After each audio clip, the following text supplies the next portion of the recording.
Membro Parlamento Nacional lamentável o hahalok oknum autor judiciário nebe comete assédio sexual hasoro feto ia careta larang. Deputado Patrocínio Fernandes satu questão ne liga o caso assédio sexual nebe comete husi oknum autor judiciário ida hasoro alin feto ida ia careta larang nebe acontece foi lalais ne no viral ia media sosial. Hanesang representante povo ia uma fukum Parlamento Nacional.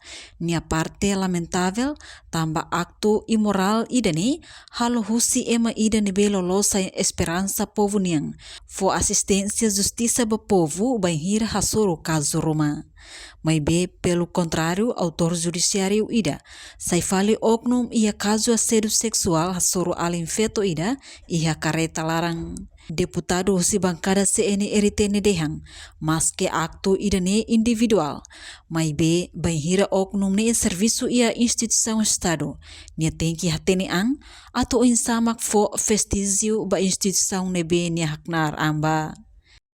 Kalau keluarga dari misalnya, terus akunnya acontece tribunal, kemudian acontece fora de área tribunal, ni tribunal así, kalau para yang misalnya larang, terus sudah mendesain.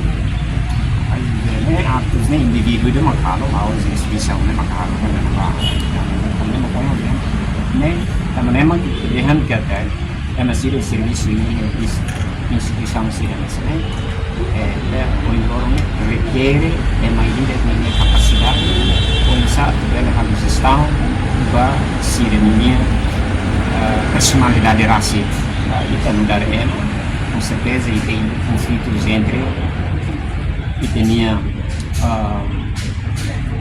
ambição humana para você não tem licença e poder fazer a questão e tinha atos semelhantes de trabalho lá dele implica demais instituição sabe. Enquanto jurídico social representa vítima, hato ona keisaba Conselho Superior Ministério Público lhe husi requerimento formal, completa a evidência, mas beto agora se dá que a resposta não se dá o que processo disciplinar ba autor refere. Nune tempo badak se hato keisa hasoro mos oknum autor judiciário ne. Tamba procurador ne hato ona keisa ba pisik katak suspeito viola ona lei civil no criminal. Reportagem Melda Fátima, Televisão Timor Post.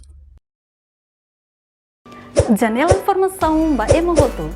Atua tem informação atual dia kliu.